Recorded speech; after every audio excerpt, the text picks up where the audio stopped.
Well, hello again. This is Brother Peter with tidbits from the Word. Now, we're going to be today in 3rd John. We're going to do a little study in 3rd John. We're going to look at a little stuff we got wrote down if we can. It's pretty hard to see in this light, but we're going to do it. And but in 3rd John, I'd like to read it. What do we got? We got 14 verses. And in that 14 verses, let's see. There are 14 verses in 3rd John, and there are 303 words in this thing. In those 14 verses, 303 words. Now, to me, that means something. And to you out there, if there's a Bible scholar out there should happen to get a hold of this particular excerpt, it's going to mean something to you too. Because you know, when Jesus came up and fulfilled at the cross, he filled 303 prophecies. And let me tell you another thing. 303 verses in the book of Revelations are direct quotes from the Old Testament. Now, you got 303 things Jesus fulfilled. You got 303 direct quotes from the Old Testament in the book of Revelation. And you got 303 words in this chapter. You say, is that coincidence, Brother Peter? I don't think the Holy Spirit did anything coincident. I don't think there's anything God don't know. I don't think there's any surprises to God. You can't surprise God. There's no surprises to the Lord. He made everything, and He is everything, and He's omniscient. He's Almighty. He's everything. He's the Holy Spirit. He's everywhere all at one time, and there's no surprises to God. And God, you know, by the way, when God made Adam and Eve and they sinned, God didn't say whoops. No, He didn't say whoops. You know why? Because He had planned the world the way it was, and He made man with a volition so that man could choose God. God said, you know what I want? I want servants that choose me. Do you know in the Old Testament, you could be a servant of a man, and every 7 years, that man said to you, hey John, your 7th year is coming up in September, and in September I'm going to cut you free, and you can leave here if you want to, take your family, and you can go and be a free man. You don't have to be a servant anymore. But if John wanted to be a free servant from now on, he'd say to the farmer or the man, he'd say, let's go to the barn, and I'm going to put my ear up on a block of wood, and you take an awl and a hammer, and you drive a hole through my ear, and you put a ring in my ear, and I, from then on, will be your servant, a free slave. I'll be a free slave. I'll work for you, and it'll cost you nothing, but you take care of me, I take care of you. That's like this wedding ring right here. That's what that slave did to that man. He married that situation, and he stayed from then on. And you know, a good master, Jesus said, masters, be good to your slave. Do you know a free slave had a good life? His master took care of him, took care of his family, took care of everything. He didn't have a worry in the world, didn't have a need, didn't have any problems. Life was good. And a good master that was good to his slave had a good life. And so a slave could have a good life. All slaves weren't treated bad. Some slaves, I understand, were. Some slaves had bad masters.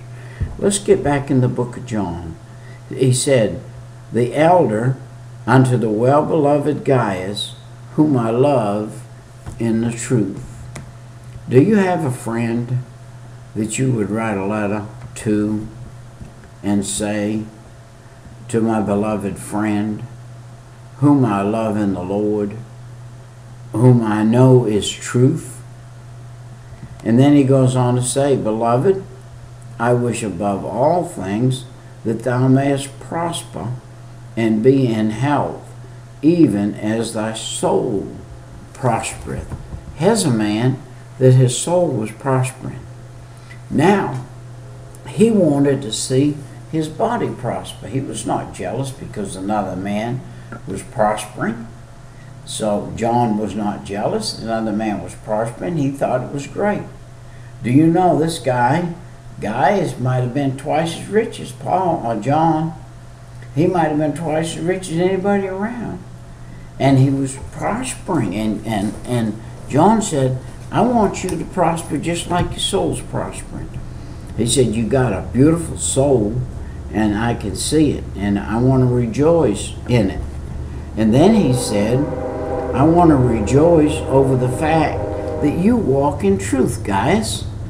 He said, for I rejoice greatly when the brethren came and testified of the truth that even as thou walkest in the truth. I have no greater joy than to hear that my children walk in truth. Now, Gaius was not John's child. Gaius was John's convert.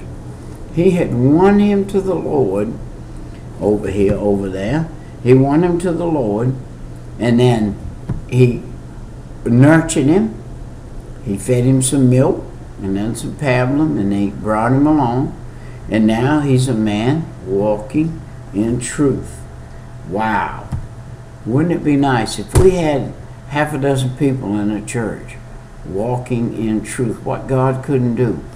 He might could start a fire and get a few more, half a dozen more. My picture of the church right now, and I talked about the blood in the last excerpt, is if God's looking through the blood and he can see a red dot wherever a true born-again person is, when he looks down through the roof of the church at a group of people, how many red dots is he seeing? Is he seeing one here and one there and one here and one there? Wow, that's a dangerous thought. All right, listen to this. He's commending him now for his ministries. Beloved, thou dost faithfully whatsoever thou dost to the brethren and to the stranger. To me, that's beautiful. Listen, do good unto the household of faith, the brethren of the faith, but do good to the stranger. Do good to the stranger. Did you know something? You might be the only person on earth between a bullet and the death of a man, and that man killing himself. I go down to the station all the time and get gas, and I pass out tracts. And I look in people's eyes, and I see people that are forlorn. They have no meaning in life. They have no place to go. And I talk to them about the Lord a little bit and give them a tract. And you know what? They'll leave there happy. They leave there saying, thank you. I appreciate that. I needed that. First thing in the morning. First thing in the morning. Get down there. Get to the station first thing in the morning. I don't care if it's not your habit to buy a cup of coffee. It's not mine. But you can go down there and pump $1 worth of gas if you want to. Pump $3 worth and give a tract to the next guy up there in front of you. Ask the Lord to send him out there and have him there when you're there. All right. The stranger. Now verse 6. Which have borne witness of thy charity before the church, whom if thou bringing forward on their journey after a godly sort, thou shalt do well. He said, now, you did good to a stranger, and he came over to the church, and he told him at the church that you did good to him, and that he's now in the church. Now that's why you do good to a stranger, that bring him around and show him there are some people out here who still follow the Lord. There are some people out here that still follow the Lord. I like what the preacher said the other night. You know what he said? He said, don't pay attention. Just do what God tells you to do. Well, I went out the other night to do that little sleep thing at the hospital. When I got there as a soul winner. I didn't care what anybody said, saw, or did. I carried books, put them in a book rack. I carried tracts, put them in a book rack.